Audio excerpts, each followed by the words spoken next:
David Brewster here with the Three for All, and this is three Dickey Betts licks from 1978. And of course, Dickey Betts, the Southern rock guitar legend, the Allman Brothers and Great Southern, his own group. And definitely, I've talked to a lot of people, students and friends and peers over the years about the Allman Brothers. And it does seem like, the late great Duane Allman kind of soaked up a lot of the spotlight, during his life and then after he passed away. I mean, his legacy just, it shines like the sun. So it does overshadow Dickey a little bit, and Dickey's still with us, he's still active. And so's J-Mo too. There's actually only two, surviving members of the Allman Brothers, the original lineup. And that's just, shocking. It's like, man, they're all, almost all gone. But definitely Dickey's legacy, even though it was kind of in the shadow of Duane Allman, great guitarist, great phrasing, and this really striking contrast to Duane's, kind of greasy slide playing.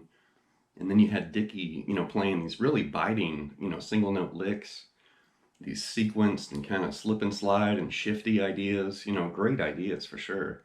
And I love the Allman Brothers. And if you're a fan, you like to read, totally check out One Way Out from Alan Paul. I devoured this book last year. This was a great book, and it kind of, reminded me of some things I already knew, and then it also, kind of educated me on some things I didn't know about that band. And what a legacy and a history. I mean, they're just legends.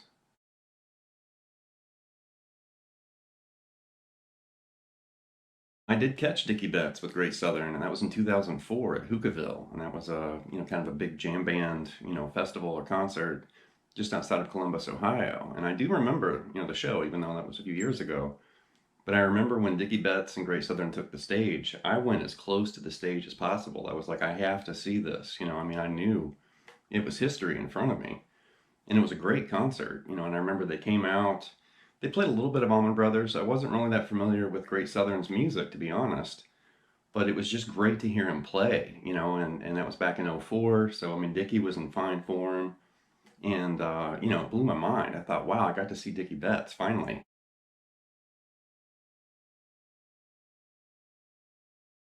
Okay, the licks in this lesson actually came from some live footage from 1978 with Dickey Betts and Great Southern, and they're playing the song Good Time Feeling.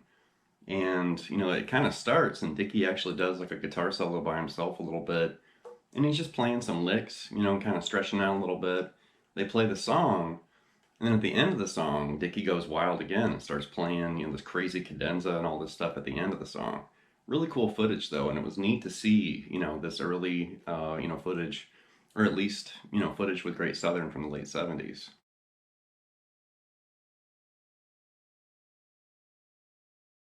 The first lick is this emotive A minor pentatonic phrase, and it's very simple, but I really do like noticing licks and phrases like this from different players, and just kind of pinpointing, some of the differences, whether it's vibrato or a bending move, or it could be a slide or a shift or some legato or something. And whether it's, Hendrix or Jimmy Page or Van Halen or whoever, Jeff Beck, here it is Dickey Betts, but just noticing these little habits and tendencies, just playing minor pentatonic scales and licks. Something like this.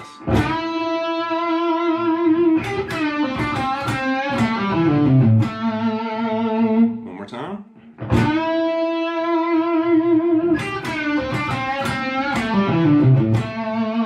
So right there you can see we're playing right out of the box, A minor pentatonic. And we're grabbing this D and bending that up a whole step to E, and then he's hanging onto that note and add some vibrato, like this.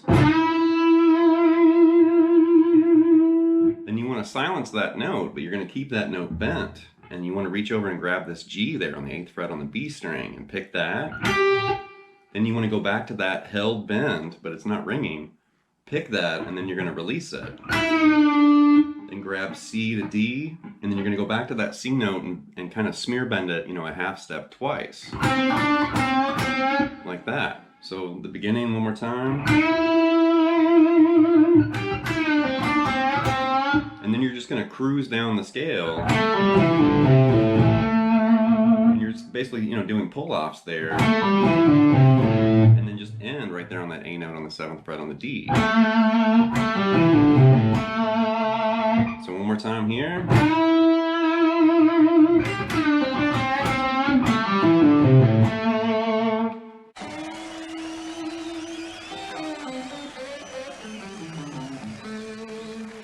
Next lick is probably going to confuse or shock some of you because it's a tapped bending lick, and it's from Dickey Betts.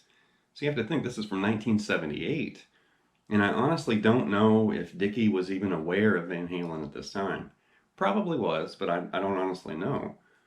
But, here's Dickey Betts doing tap bending, which really, Eddie didn't really showcase that until the Panama solo. I mean, there might have been some other, places where he was tap bending. But, you had people like Billy Gibbons and Steve Hackett who were tapping before Van Halen. So when I spotted this lick, I was like, whoa, Dickey's doing some tap bending in 78, like this.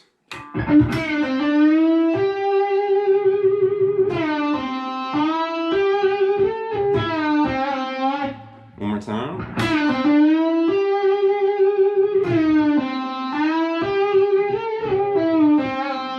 So it's very primitive, but it does remind me of Eddie's, tapping from Panama a little bit. And you can see we're basically doing this released bend, we're basically up a whole step and then releasing that to D, and then you want to bend that back up and you're going to tap, technically, this F note. But with that held bend, that F is actually going to sound like G, like this. Right? And you can hear that. It's basically a tap bend right there. And he basically flicks the tap off and then releases that bend. And then you hear him basically do the same thing. And then you hear him do a tap slide, and he's basically sliding up at that G, which is technically going to sound like an A because we're holding that bend. And then you want to go back down to that F, which is going to sound like a G.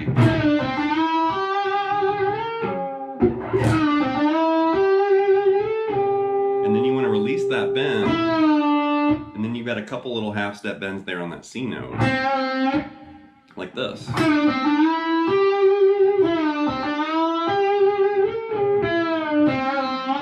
Really interesting, especially for that time. You have to think, I don't know where Dickey picked that up. It could have been, maybe he saw an early Van Halen concert. Maybe he saw Billy Gibbons doing something like that, or maybe he was an early Genesis fan. I honestly don't really know the story. But there is, the footage of Dickey doing this tap bending, and here it is.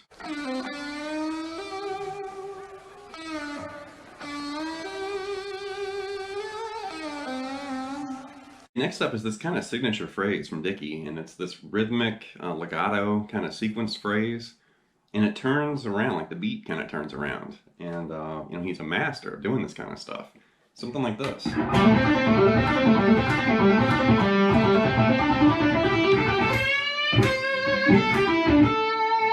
One more time.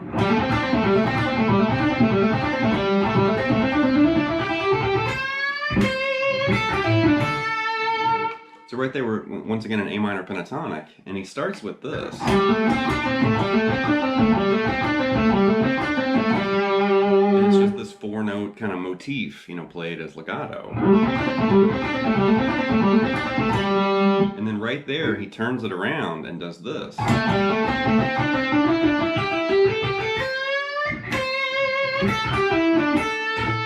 So right there, you're basically, kind of shifting or turning that sequence into something completely different, because we started with this.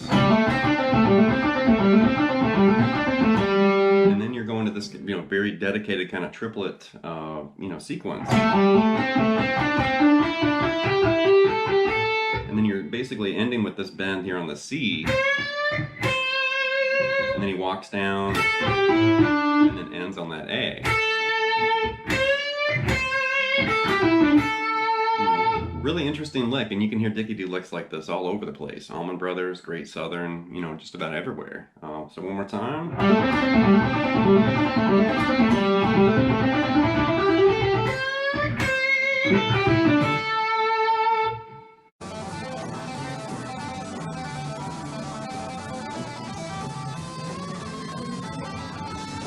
Here's a bonus lick from this live footage, and it's this extended, kind of busy cadenza phrase, like at the outro or the end of this live performance. And this is another kind of signature, lick or idea from Dickey. Something like this.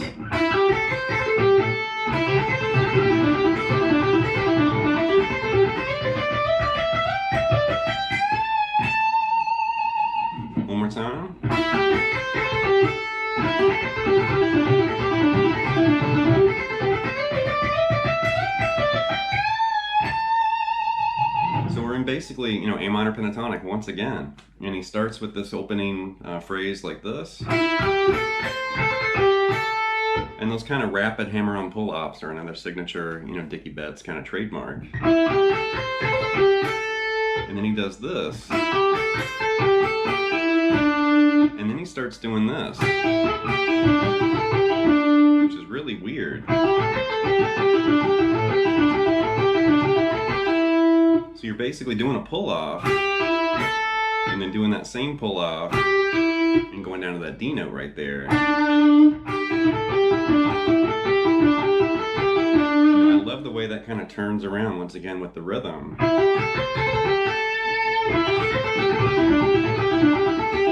And then right there, you're going to basically do this. And then he turns it around. And then there's where he starts doing the shifting.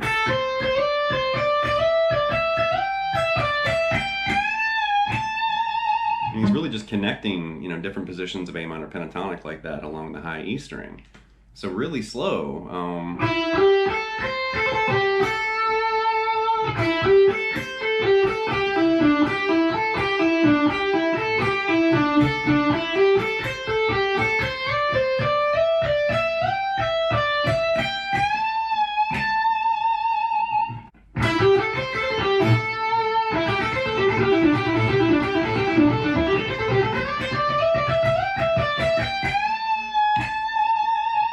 I really do like those kind of trademark phrases from Dickey, where they're busy and you've got that rhythmic kind of flip, you know, and he does that a lot. Listen to Ramblin' Man and Jessica and all those songs, and you'll hear it. So one more time here.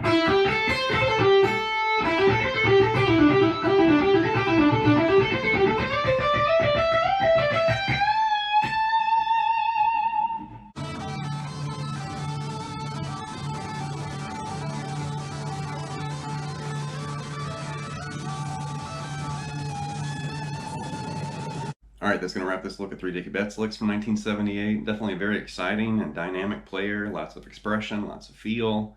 You know, this gritty kind of, you know, hybrid between, you know, rock, blues, and country. And Dickey does a bunch of acoustic stuff too. So there's a lot you can, you know, kind of tap into by studying his music.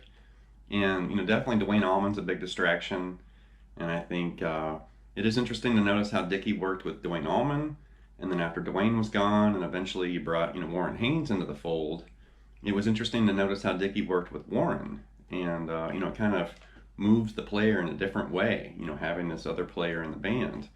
And I've always noticed, you know, some of those licks and phrases from the Allman Brothers, you can hear what Duane played and or Warren Haynes, but then you can always pick out when Dickey's playing. It's like, yeah, that's Dickey Betts, because he has these little trademark, you know, signature phrases and ideas. Great player. So anyway, leave some feedback and some comments. Please subscribe to Late Night Lessons, and I'll be back before you know it with more content and material. Thank you.